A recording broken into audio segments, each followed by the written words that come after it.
You're barred from the brothel. Yeah. So that was actually a really guard and guard, like, because it's that's good. I like that. Yeah. So we return with danger and excitement. Barred for life. Boom, boom, boom, boom, boom. I'm just imagining the announcer from the Clone Wars. It's like, Jack is surrounded by the evil something. the Urukan gang. Last time on Dragon Ball Z. Ball Z. Ah! So these men with who are wearing sort of like dark drab sort of Arabian attire are all sort of circling around you, and as it becomes too late, you realize that you've been sort of encircled in this. It's sort of the equivalent of like the city square that Dawn the Dawnbringer is in, and you could actually imagine if you were looking at this from like a omnipresent view or an X-ray, you can sort of see that you're like right underneath where she is right now. So like right underneath where the city square is above ground, you're sort of in the underbelly of that. And you can see that there's sort of this large forum. There's a decayed sort of fountain.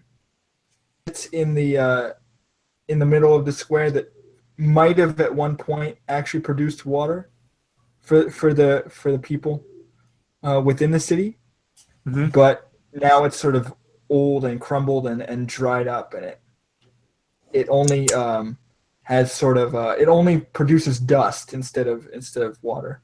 So instead of and around you are circled like these various structures that Kara described, where they're sort of all stacked among each other and all sort of layered. And there's like bits of sand that kind of stream down from those, like hills of sand that sort of trickle down onto the street. And everything sort of has this gray tone to it, being underground. And the main thing you notice is that one of the men who you recognize from last night, Jack, starts to point toward you, and he says, he's the thief. He tried to steal from our catacombs. You should apprehend him. He will make a great sacrifice for us. And they sort of look. The members of the gang sort of all look amongst each other, and they don't seem as enthralled to capture you immediately, but they start drawing weapons toward you. Okay. And this is the Thunder. Now I bring Storm, and I have a 6 for Jovial and 2 for Glum. So they actually start. They actually start. Who is it? They start calling you on Skype. Yes, they're calling me on Yeah, Skype. they all sort of on my magic phone right this moment. they all laugh. Snake! And It's an ambush! I actually like. You're receiving a codec call. So, I definitely Get out of there, Jack! I definitely don't want to say they start singing, but they all start kind of laughing and like sort of dancing around you, like in sort of emotion. It's like, Oh no. like they're like sort of kind of excited about this. They're like, well, whoever you are, you've crossed with us.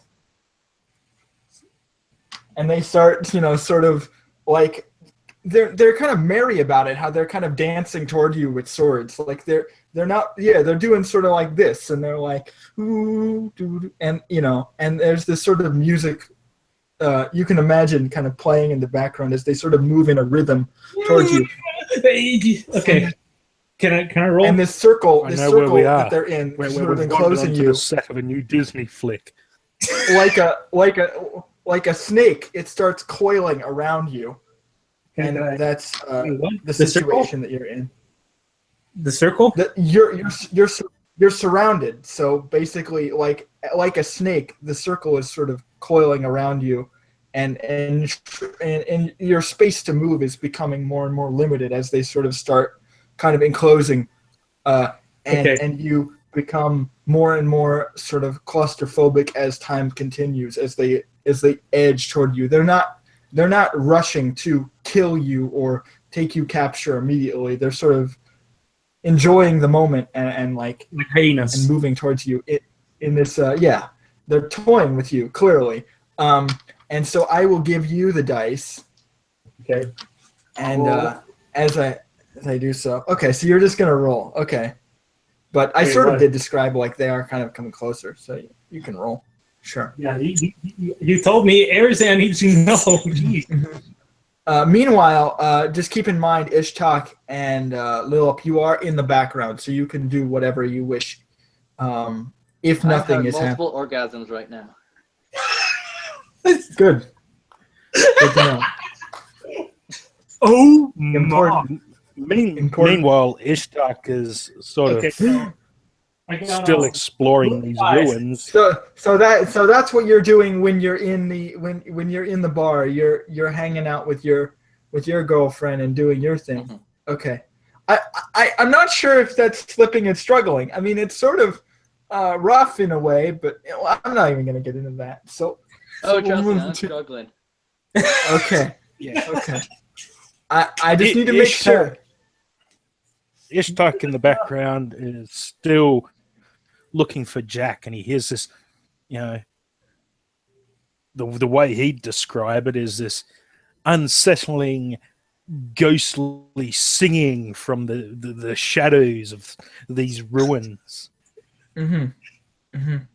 Wondering to himself, Jack? He's trying to find his way towards the singing, but Mm-hmm. he's just getting lost within this of structures and corridors. Right. Okay. So you rolled. What did you roll? I got Clone 5. And Joel. Okay. Okay. So that's going to be what did you get for your jovial? Sorry. 6. Okay, so you're also jovial. So you can continue now. So you have the dice. So you're narrating now. Go ahead. I find myself surrounded. They're singing. They are going around, jumping around with flutes and swords and sticks with spears. Oh, that's what it is. And they have curved spear. Okay, that's not. Is that even a spear? That's not a spear, dude. What the hell is that? Oh, whatever. It's just they dancing around me, surrounding me like wolves, a pack of hungry wolves. You could say, but we don't know wolf. Maybe we do. Maybe coyotes. Say them. Sorry, coyotes. Fuck. Coyotes. Coyotes. Maybe they're just called coyotes. You don't know. It'll be a new word, and we'll make it up. We'll go with it. Coyotes are like family to the wolves. Desert wolves. There you go. Jesus Christ. African wild dogs. No. Okay. I'm sorry. Surround me. Starts dacing, but then something in my mind just clicks. I forgot something. Then now remember. A bunny. That's what I need. That's what I need to get. I remember I found a. You're feedbacking. Oh shit! I'm sorry. And then Bloody hell. noise that echoed. This noise it's rather unbearable. Exactly like feedback. What? Exactly like feedback. I'm putting the story right now. was unbearable. It covered my ears, and the others, they noticed it too. They started groaning in pain and suffering. It's just the pain and this noise. What is that noise? Just high pitch, really high pitch. Just everyone was just like stumbling, and now they're like going down, like they're drunk and confused, confuzzled, dazed, like I am. But see, no, I feel like the thing's wearing off a bit right now at the moment. I think my system is working out well. So it seems things are starting to get a bit clear now, if I think about it. Again, still feel a bit numb. Yeah. I see something. I see something flapping its wings towards me. Little friend. Yes? Perhaps? How does I hear something coming from behind? Somebody. A dear friend. Oh God, no! A swinging sword comes down towards me. I made it as fast as I could. As fast as I can. While I swung from behind me the sword that, well, you know, it's broken, but it works. I desperately evaded the blade that tried to cut me in pieces. One of those red cloaked fuckers out here just approached me. He's like completely fine, unfazed. Unlike the other guys, he's completely unfazed, unmoved, as if nothing's happening. But he sees me as as his target. Well, that's quite nice. What does he want from me, I wonder? Oh, it does not matter, for he once again tried to swing. But I happen to notice what he was wearing. Such nice clothing. It'd be bad if someone were to...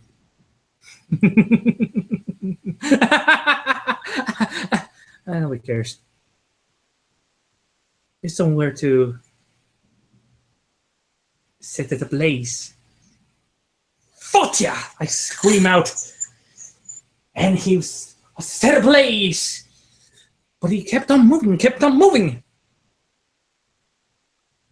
Well, that's not good. And I decided to depart from this scene rather quickly, but it's rather really sort of really, what's going on? My ears. Yeah. Who is doing that still? That noise. I also hear some flapping noises. What is it in my head? I mean, wait. Something's on top of me. Something. I feel something sharp. Claws. Gilly. Oh, I remember you. And upon my head, I find a small little friend that I think I saw before. Oh, wait, no, I did see it before. It's his, I believe his name. Oh, no, his name. No. Oh, my bad. I'm sorry. Little gal, her name is Kelly, the magical dragon bat. Don't assume the dragon bat's gender. Come on. Oh, I know her gender. I'm just dazed. Calm down. I'm just dazed. Jeez, relax. But we find ourselves surrounded still with people just punching each other like it's a drunken bar fight. It's loud. The little fella on top of me is just screeching, trying to depart them, trying to confuse them. Though she is rather making my ears bleed a bit. I have long ears for good reason. I need to hear, woman. she's not a woman. She's a bad, a dragon bad. Well, you know what I meant. It's so I go through the crowd, the stumbling, crumbling crowd. This fighting each other, punching and punching. Maybe okay. Some of them are attempting to chase me while they sing their, or attempt to sing their melody that's going on. So they're hailing that little song. Oh, how unfortunate. Oh my God, that guy's still coming towards me. And he's walking nonchalantly, still blazing and running. Is he gonna stand like that for the whole time? It's gonna hurt sometime, dude. Well, he's still coming, but I'm running. I'm not staying over here. I'm getting the hell out of here. Adios, muchacho. As I pass through the crowd and the crowd, I depart away from this scene of the from this quarrel. There we go. Okay. I passed the dice to I finished my my little story here. What do you guys? I passed the dice to Kara. Okay.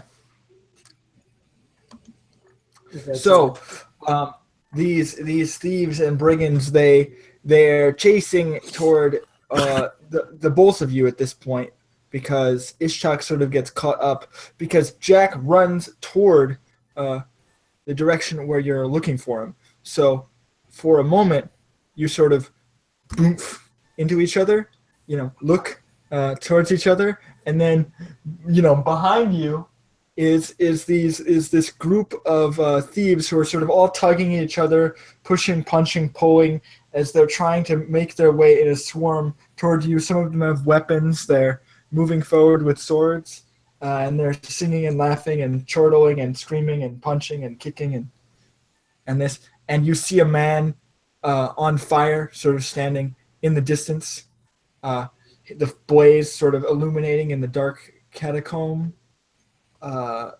giving some You better jump light back on that curtain call, Jack. in the grayness. You see that he sort of literally brushes off these flames without harming his hand. He sort of brushes off these flames, and they flick off of his form surrounding him and splash against the ground as if they were, the flames were made of a liquid. Like they just brush off of him, sliding off. And he sort of remains standing there, and the others who are chasing you continue to gallop down the corridors. The situation becomes more dangerous when you realize that the catacomb that you're within is becoming more and more constricted as you move. So as this chase continues, like an artery trying to funnel blood, these bandits continue to trickle in smaller and smaller sort of fragments as they get closer and closer toward you. But you're running out of room to run because they're sort of tighter and tighter spaces for this. I'm assuming the four of you now, because there's a bat among you, trying to all move within this tight space. And they are much more competent at moving through this space than you are.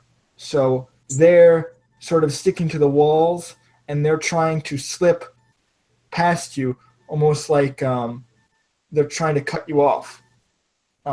So they start to make a maneuver to where they can slide past you between the walls, and they start to sort of slide along the walls, trying to make their way in front of you. Just keep in mind you can roll the dice at any time. I'm just going to keep going.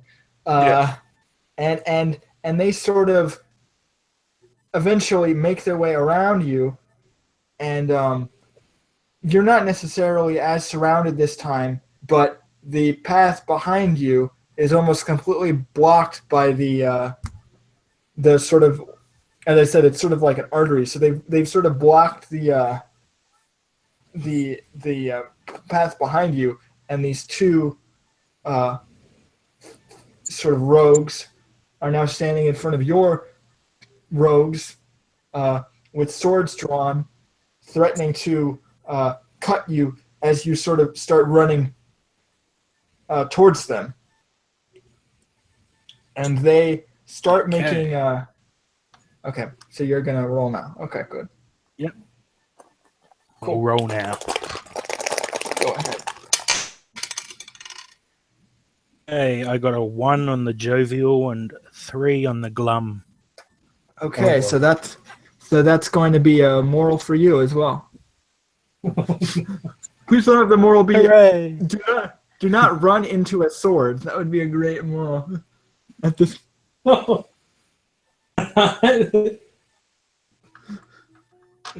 because like that's literally what they're doing. They sort of have these swords in front of you, and you're running towards them. So I'm imagining you're just like, ooh, whoops.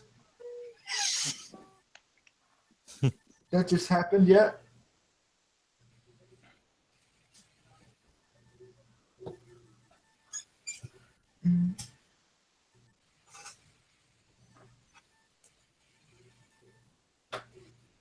So basically what you're going to do is you're going to describe whatever you want, but whatever you do has some sort of unintended consequence and a lesson associated with it.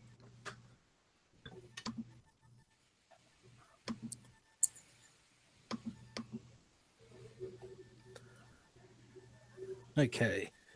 So as Jack and Ishtak run down this corridor, and it gets narrower and narrower, chased by a bunch of rabid Morris dancers with flutes and swords,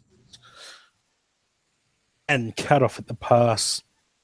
Ishtak can't help but glance at Jack and ask, "Who are these guys? Friends of yours?" No. These are the UK, and that's a red asshole.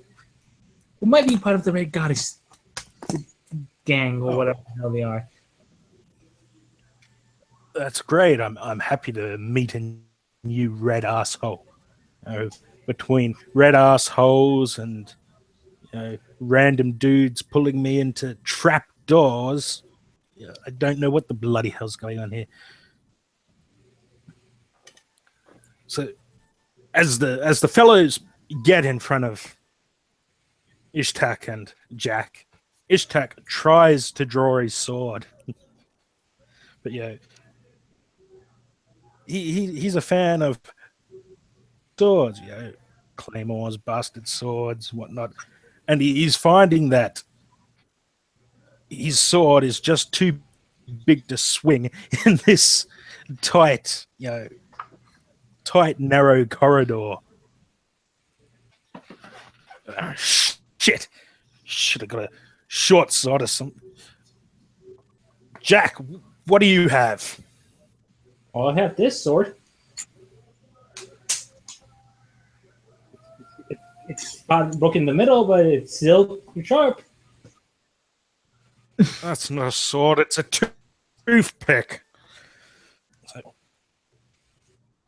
Ishtak is there wrestling around, looking like a freaking numpty, trying to get this massive ass sword out of its scabbard. He finally manages, with a bit of effort and a bit of struggling, and with such force that the scabbard comes off, flies down the corridor, and hits one of these schmucks in the face.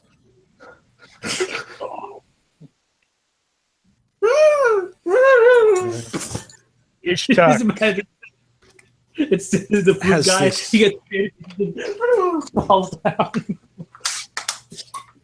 But trumpet guy. Ishtak has this blank expression on his face, like, you know, he's sort of channeling Steve Urkel here. Did I do that? You know, he's like, what the heck? We're falling to pieces here. We're getting chased by, you know, the Snow White and the Seven Samurai of dancing flutes and we're now in this tight corridor and I can't swing the damn sword. And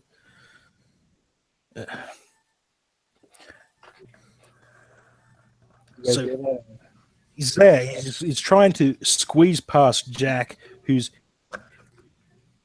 blocking his way towards the two fellows in front of him. Hey, you want me to get move? Okay. But he just jumps, like, climbs over. You're like, oh, you can make it. Or attempts to climb, like crawling. Unfortunately, there doesn't seem to be all that much room at all. He can't swing the sword, and he can barely fit past Jack. So he sort of thrusts his sword. You know, it's like facing up, right? Yeah, facing up towards the ceiling. He's like, "Hold this," and he starts wrestling with the armor breastplate that he's currently wearing. He's got to slim down for this corridor. Ishtak's tearing at his armor. He's tearing at the leather straps and buckles that are fastening it to his torso. Dumps it on the ground in a huff, and he's now basically sort of wearing like frickin' he's red cloak and like black sort of baggy trousers, you know, not dissimilar to the ones that these Arab looking dudes are wearing, but now he's sort of skins up top and his body heavily scarred from numerous battles. He sort of shimmies across the wall, snatching his sword from Jack as he gets by, and then holding it out in front of him, starts trying to sort of ram his way towards the two fellows down the end of the corridor. So he's either trying to get them to move or he's going to impale them. He's had enough of this lunacy. And I shall throw it at Dustin. All right. Okay. Just as a note, the way that this ends is when you decide to give the dice back to me. So whenever you guys choose when this sort of battle is going to conclude. But for now, Dustin has the dice. So Yes. Meanwhile, As above for what he learned, he needs a smaller sword. yeah. He Okay, needs so a could much you write smaller that? sword. Could you write that in the doc? I like that. I will. I could do that though. You can lay them down and now toothpick, but you could be useful still. No. That is a good. Yeah, that's actually a really good way to reincorporate it later. Let's save that for the end. Okay, so I actually have an idea now. So on your end, things are a bit different. Yeah. You're sort of exhausted, leaving this tavern, assumedly still looking for your friend. Yes. I have my own battles to contend with. Right. The interesting thing is that as you're leaving, you notice the woman who was preaching earlier has sort of started to move along with an entourage of armed men.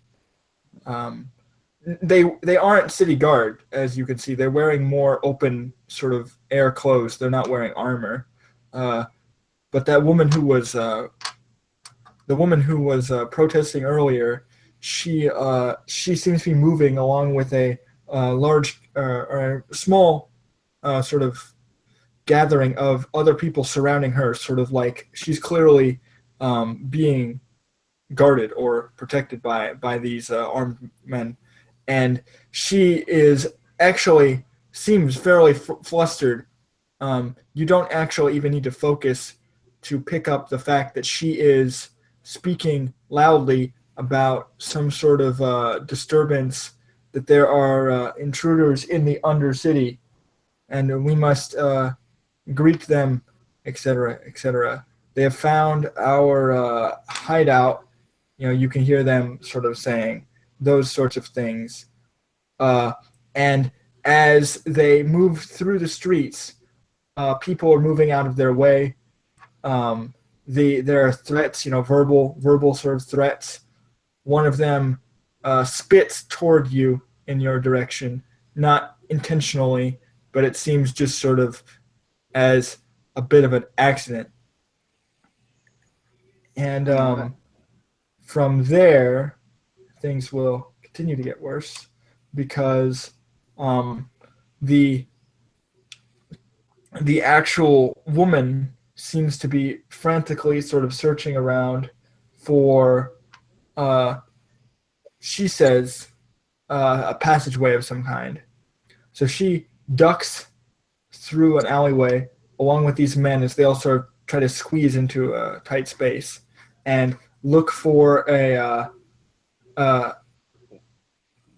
some sort of hidden passage into the underground. She says she says that they have installed trapdoors above ground to allow for easy access into their hideouts from the above part of the city.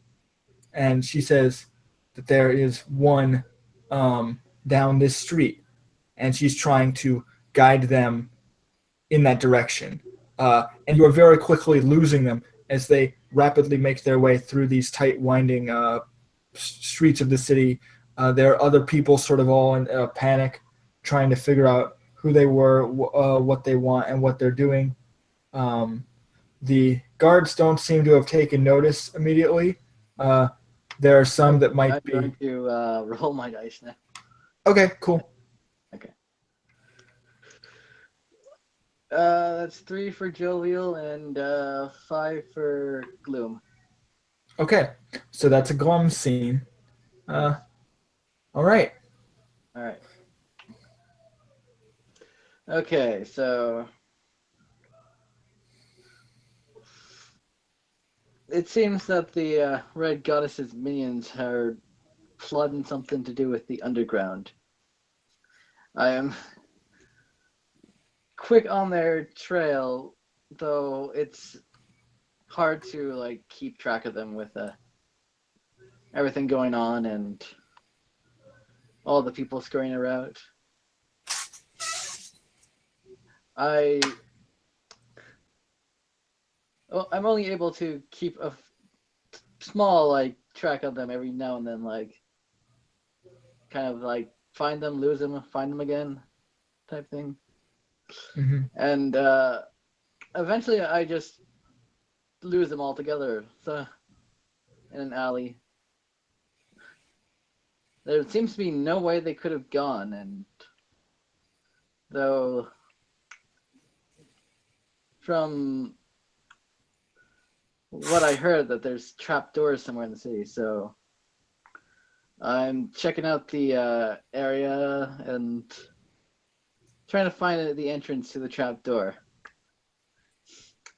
I hear a small click and then feel nothing under my feet. Quick question, what's the main religion in the city? It was the shining one, if I remember correctly.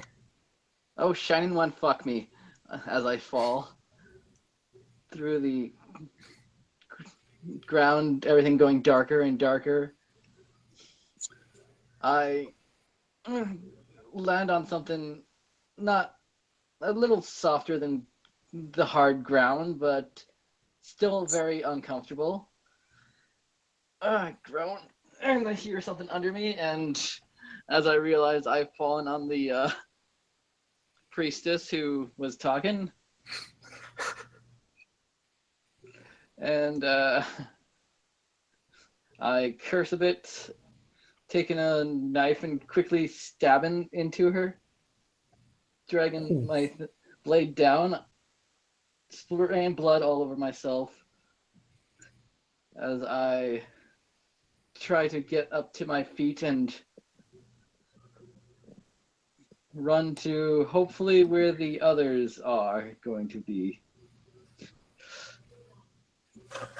And I am going to actually pass the dice off to Nova. Okay, so from here, I think we're missing a motif, but I think we're good to sort of move into the end game here, just to sort of help wrap things up, so that it isn't too bad. I'm not going to transition to another part. I think we'll just continue from here. So I am going to choose a type of phase. So in this phase, I think I'm going to go with a rogue's phase, just so we can get sort of all three again. So this is going to be sort of the big heroic moment of the session once again, as you're now being, again, chased by thieves and guards and possible enemy priests for the second time. Well, in this case, they're far greater in number, but to the point, we will sort of wrap things up here. Now, to recap how this phase works, you will, in your narration, not only have your tone to worry about, but be focused on either working with a moral that you have, using two of the motifs in a combination to create something new, or well, there are no mysteries, so we won't worry about that. So in this case, that is going to be your objective. And then once everyone is able to do that, the game will end. Okay. In this case, we're doing a rogues phase. So it's similar to the perilous phase, except you will offer demands to the players, to each other, and then pass the dice. You will roll immediately, and then we will continue from that point, answering those questions in any way that you choose. So I'm going to continue by describing the threat that is among you, and then pass the dice to someone as I choose. So the imminent threat that you're facing is that while Lilip is sort of making her way towards you, moving through the two men that were in front of Ishtak and Jack, she brings along with her the other group of men who were sort of following her, trying to chase her down.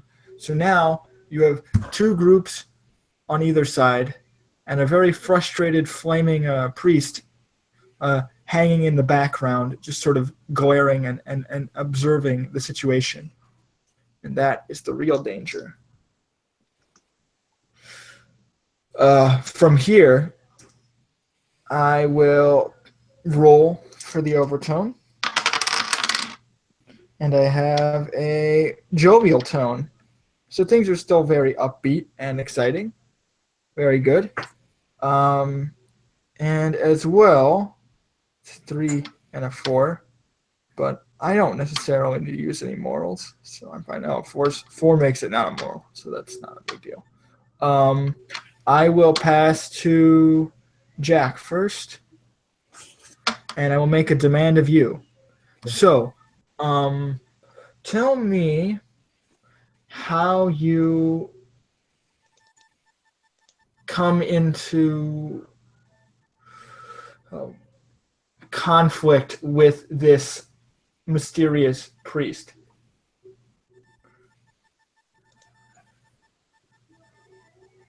In other words, how should I deal with him? Well, how do you come into conflict with him? So, like, right now he's sort of standing in the back of this sort of corridor and just sort of observing the situation. How do you come into conflict with him?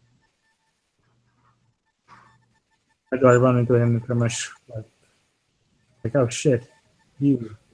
Right.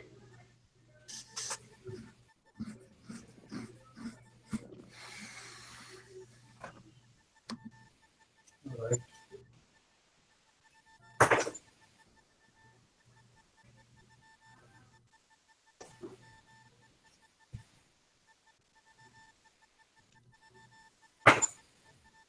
Okay.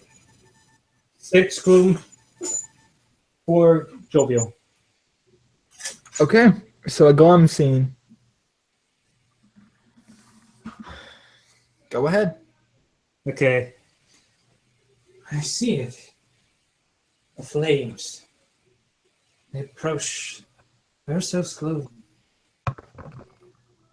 Flames that I set off earlier. They approach. Kelly's worrying about the keep. Speaking a bit. Speaking in broken English. Or common, say. Common. Trying to tell me about the approaching threat. The red cloaked asshole who tried to slice me in half a moment ago, or a moment ago, and it's now approaching us. Good came by, and now she got in a few of her friends, or rather, enemies. Hello. We're all here together. We're a gathering of people around us. What shall we do? What shall I do? Deal with the threat that's lays before me? Well, that would get us all killed. And I've heard of this thing I know now. This settling spell, if you will. I turn to my allies. Alright, guys, what's the plan?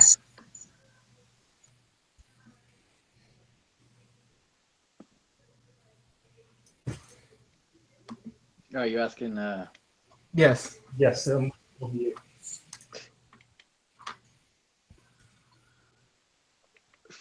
That is a good question.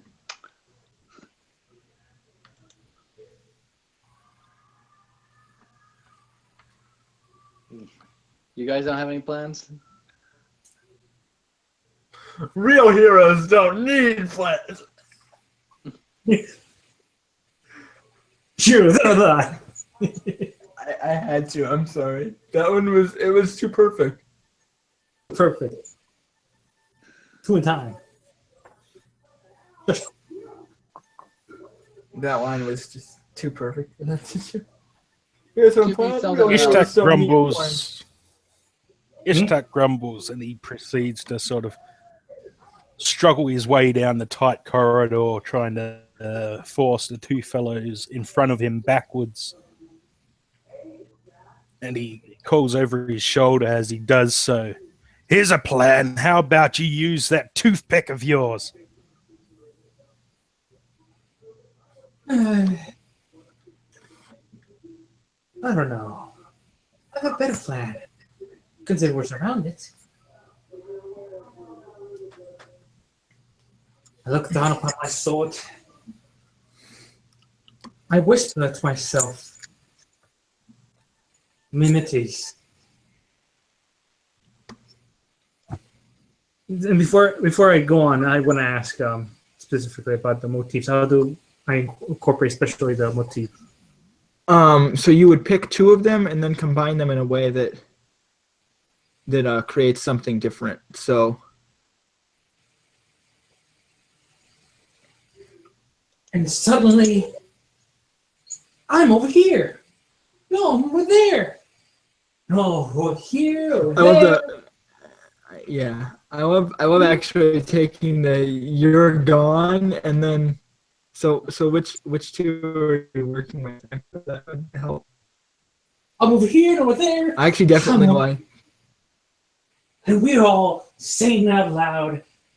It's the same phrase. Same phrase, same song. I'm right here. Right next to the priest I stand. Or so they say. I say, here I am, ready to battle you. I'm right next to the other lads. Here I am, ready to battle you. Here I am, and here I go. Catch me if you can, catch me if you could. But you can't, actually, can you? Now, here we go. You and me dancing off. And throughout the halls, you can hear the echoes, the singing, the unsettling singing. You went, are you a ghost that wander? And about a single person. A magic trick has just happened. But who's the real one? They may never know. But they cannot catch a single one of them. For they jump about and dance about, singing and dancing. So you always stated. But what could they do with their swords and their puny little fires? Blaze sets forth his gaze towards the illusions. Ow, ow, ow. The speed. I'm sorry. Okay. Feeding back the noise, echoing into his ears. How Skelly sings into the air her song that so pierces their ears. Make their ears bleed, make them dazed, confused. These ghosts are everywhere, jumping about, screaming, I am here, I am here. Under the confusion, I plan my escape. Of course, with my allies. After all, one must always have a buddy with them. Again, I have my other buddy, the trust. No.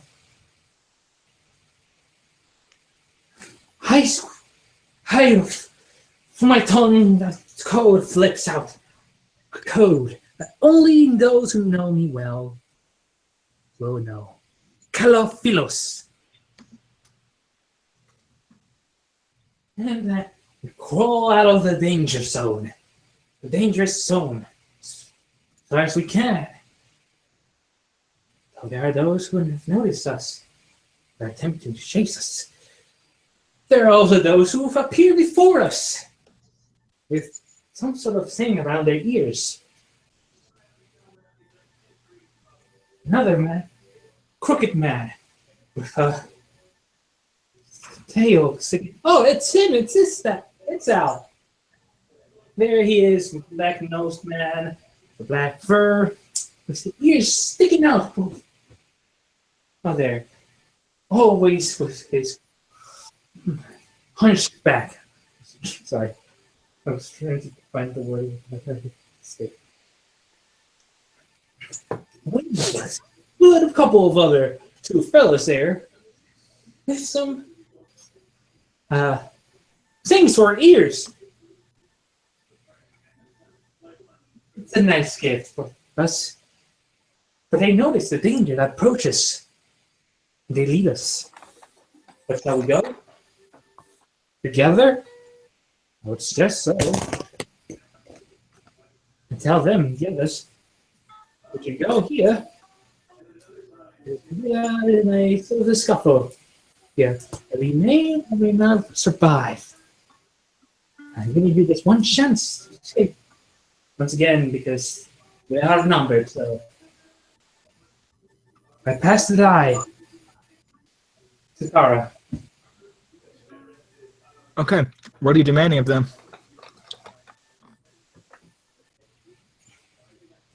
Okay. Oh, I didn't. Shit.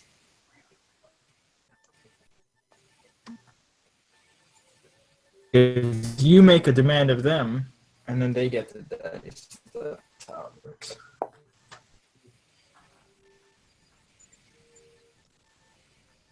How do you manage with the danger that approaches us? Like, is that good or? I didn't hear what you said. I'm sorry. How do you manage with the danger that approaches us? How do you Pursuits us, I should say. Do you hear or is that good or No, no? Not good. I didn't. I didn't hear you. Oh, okay. You asked, like, How do you manage with the danger that pursues us? how do you manage with the danger that pursues us? Okay. Is that good, Ben? Okay. Okay. Specific. You are cutting out, Nova. Okay. Hello. Hello. Hello. I was saying you probably want to be more specific than that because it's very vague. It doesn't really give them a lot of room to work with, what you're specifically wanting. You're not really giving.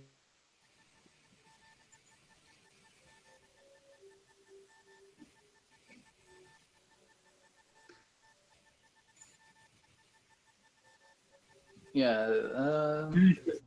The people that were blocking our way. Or... Well, that's this. That's the same kind of demand. It's the idea that you would be asking. Hello. They can do. You want to actually give them a direct sort of course of like what you're interested in. So if you want to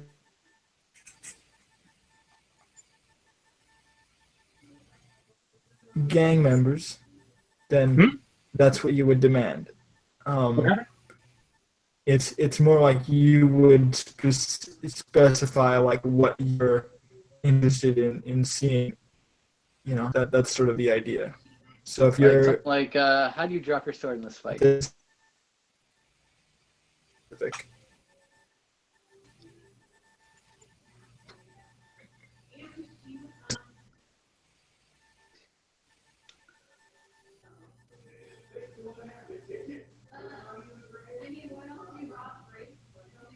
If that makes sense. You were cutting out completely there.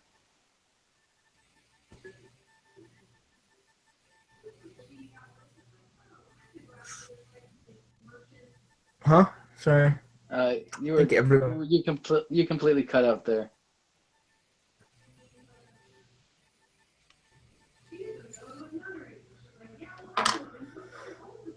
I bet it's because they're watching TV or something in the other room. No. That's probably. What? Oh, because we. Well, I ask, how do you drop your weapon?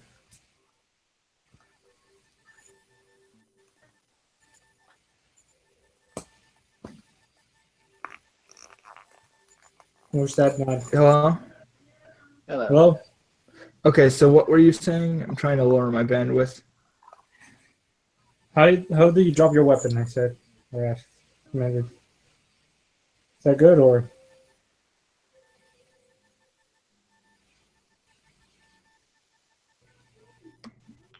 Should be better now.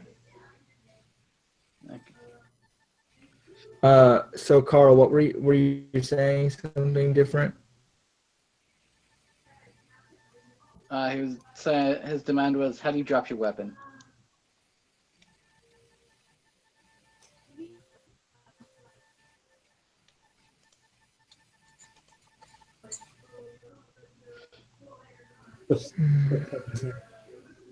Hello?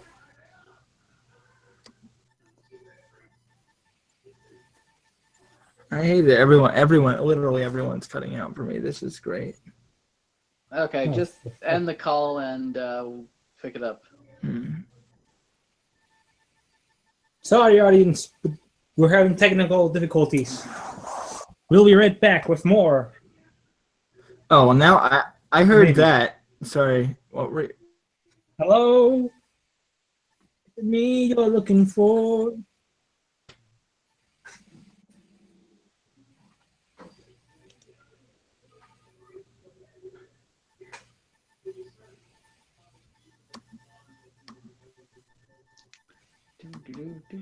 Technical difficulties. Okay. So Carl, can you just so I can hear it because I keep, I can hear you and then I can't hear you, so I don't know. Hello?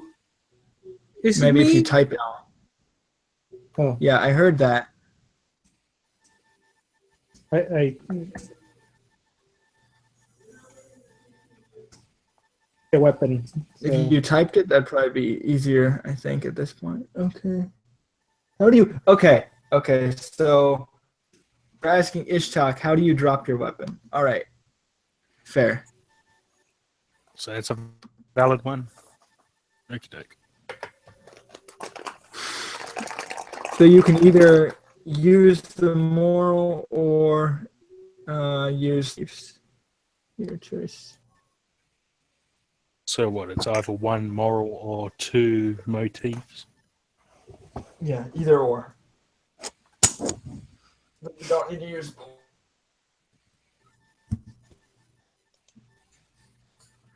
Both could be used though.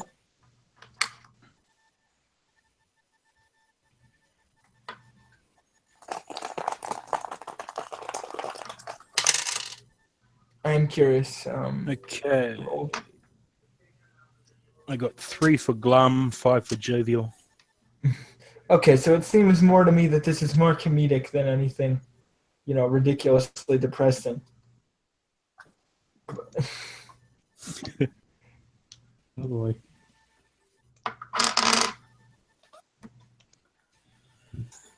Hmm.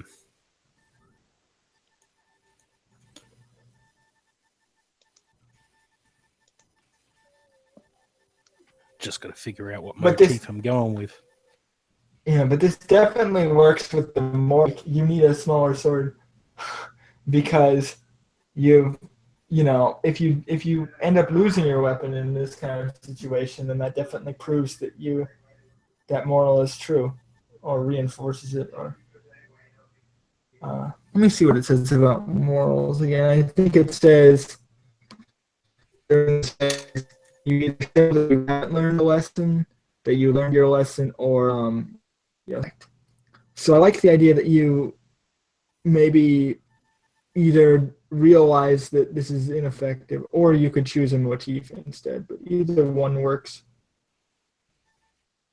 Here's a It's motif the in the moral. moral, how you learn teach the lesson to someone else.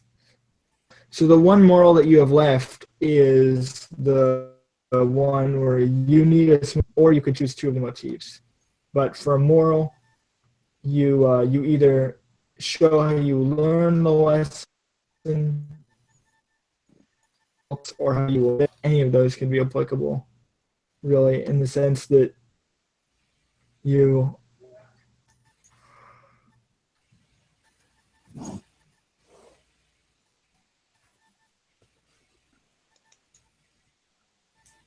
Or you might actually learn your lesson. It's one or the other, or two or the others, but you'll only get credit for it. It doesn't really matter, or you might.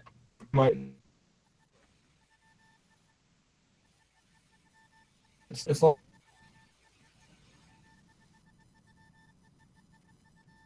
It's not. I guess.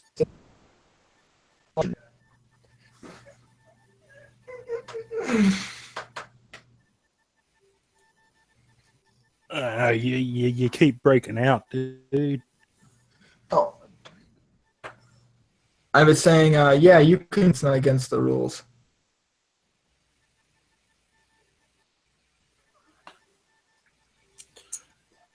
Okay, well, let's see.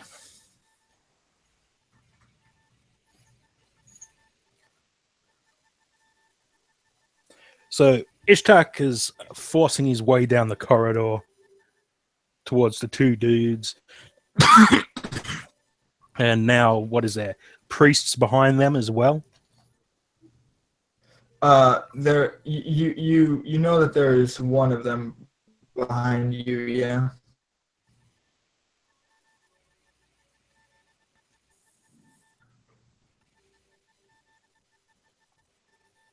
Anyways, Ishtak is forcing his way down, and thankfully his sword, being the massive fucking bastard sword that it is, manages to keep the two thieves at bay, having the reach advantage.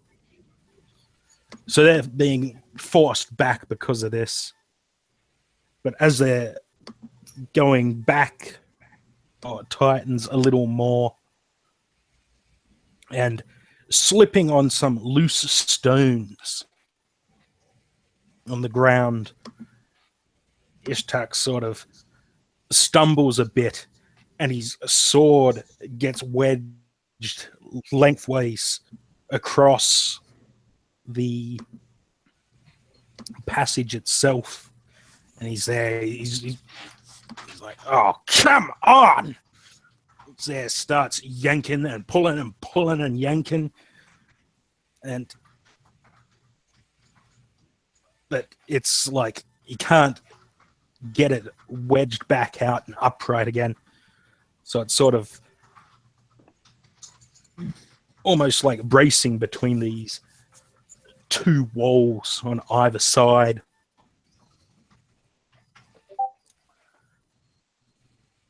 What?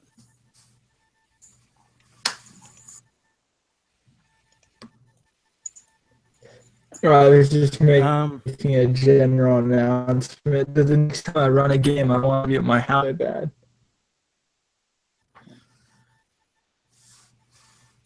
So frustrated, Ishtak starts pushing against the sword, and it starts scraping along the one side where the point of his sword meets the old crumbly stone, and starts scratching and etching deep into the stonework, creating a sort of a shower of sparks coming off the wall as he's trying to sort of dislodge it and move down the passageway towards the two thieves. And these two, morons are still doing that. Oh, we've Do we lost just lose our Brandon? GM. Oh, Yeah. well, might have to wait a bit. Anyways, I'll continue because apparently we're still live. Oh, okay. Good. I was Yeah. worried about that. So he's going down the corridor, pushing his sword, and it's etching into the stonework. Sparks showering down onto the ground. He's like, come on! Stupid friggin' sword! And the thieves in front of him are laughing and singing and sort of doing this like little jig backwards. They're like real smug, smarmy.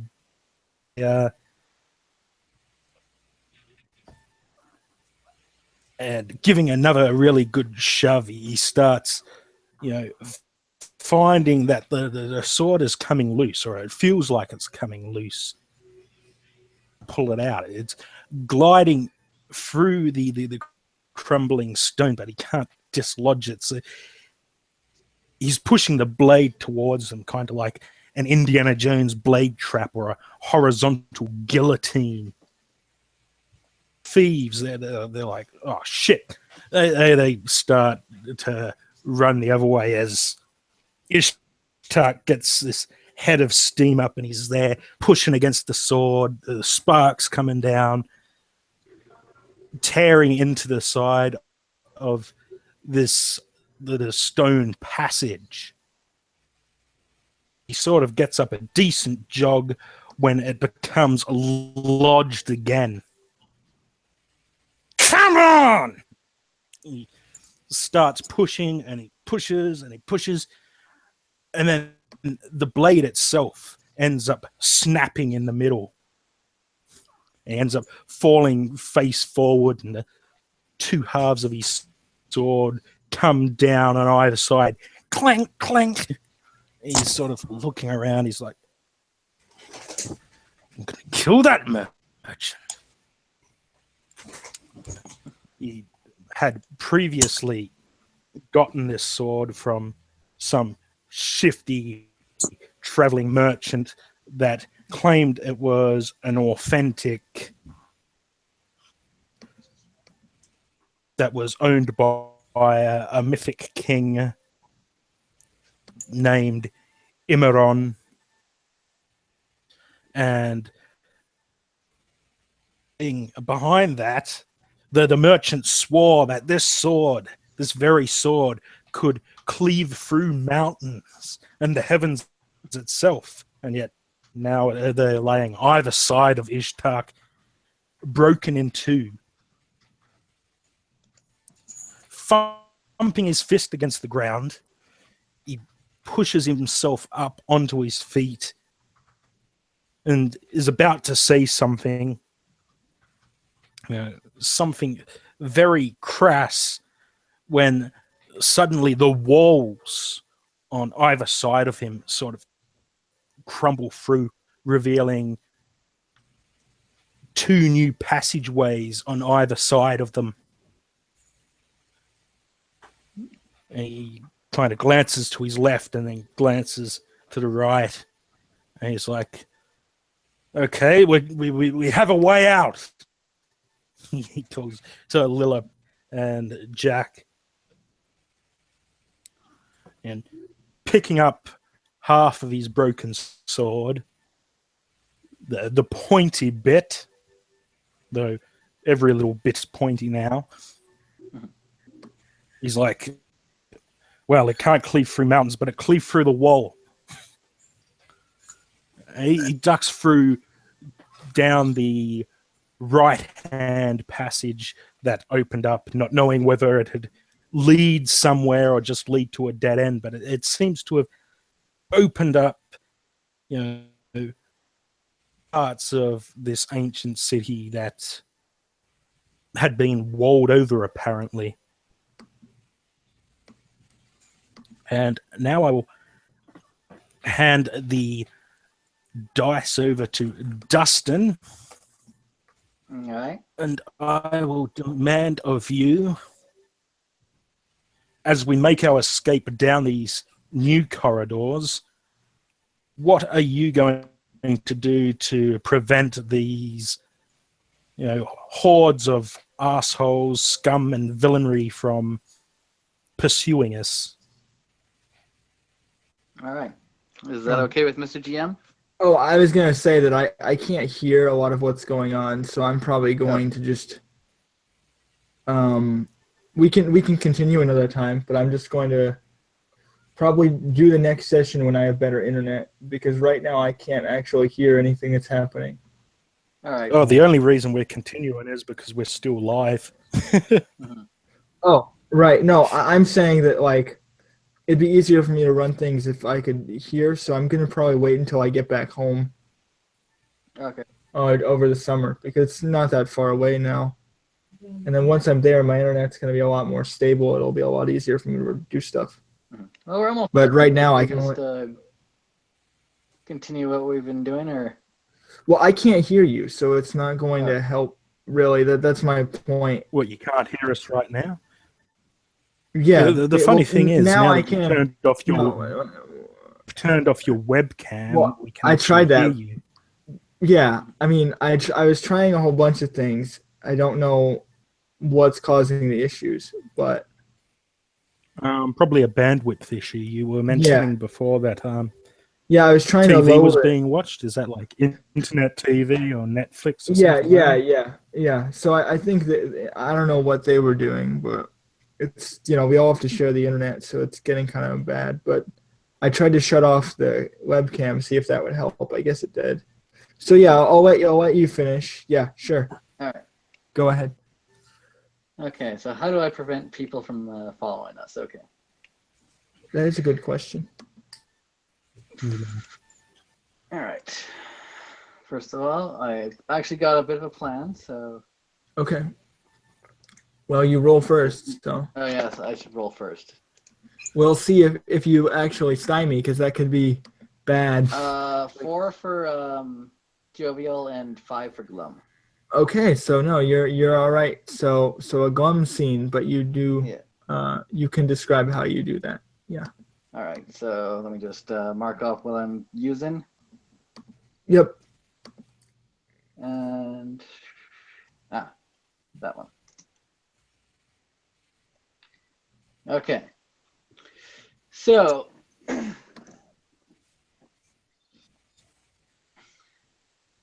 as the pathway opens up, we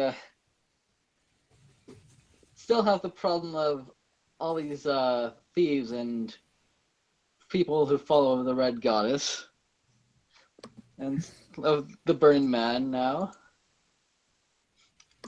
They're a bit distracted by their Mhm. illusions. We are being somewhat distracted by Jack, who is teleporting around. So first thing I do is, as soon as Jack gets close enough to me, I grab him, shove him the mushroom that's supposed to cure him into his face, make him eat it. Then I throw him closer to the exit and say, "Run."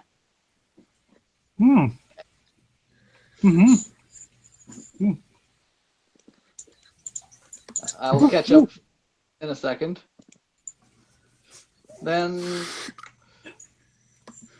my eyes start to glow as actually first I look around the area as the enemies gather towards me, and then my eyes start to glow as my psychic powers pick up, and unbeknownst to them, parts of the old ruins start to rise above.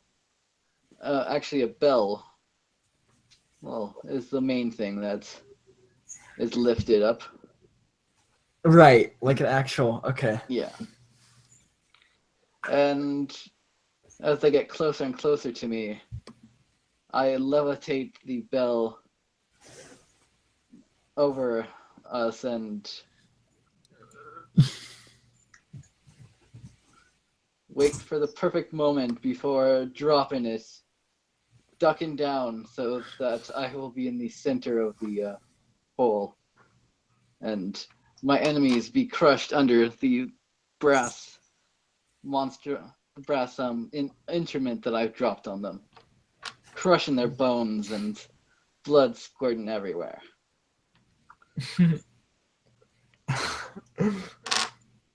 Okay.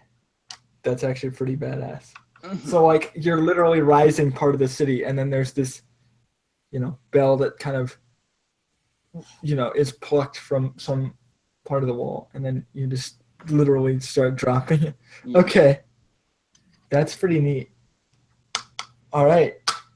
I definitely like, just as an epilogue, just sort of imagining this this loud reverberating clanking just sort of ringing out as you rise from out of the underground. The building actually doesn't jut sort of cleanly out. It literally sort of rises out of like part of the floor and sort of cracks through the brickwork of the new city and sort of starts to break into this like almost like I'm almost imagining like this Tetris piece, but you're like shoving it through the little like a barrier. So there's this protrusion that forms as you're sort of standing on top of this structure and pulling it up from the underground as all of you are sort of like clinging onto it. it's not, and you're able to climb down as the sand sort of billows off the top of this structure, and it's sort of this old gray stone that sort of clashes with the more vibrant sort of orange or light colored brickwork. So it looks very foreign or alien, and the sort of the old sand sort of spills out of this monolith thick building with all these little cupboards and holes that sort of juts out of the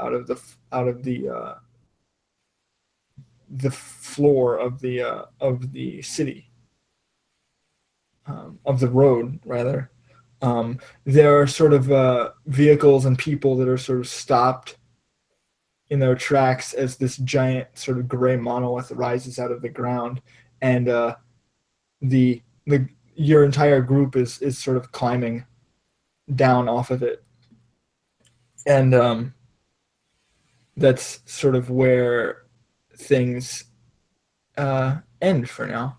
Okay. So we have sort of this image of all of you sort of gathered at the bottom of this this building that you've risen, and everyone is sort of stopped in a sort of a moment of awe as they're forced to lay witness to what has just occurred. But from there, I think that's good enough to end on, and we can continue this another time. So to what masters? Yes.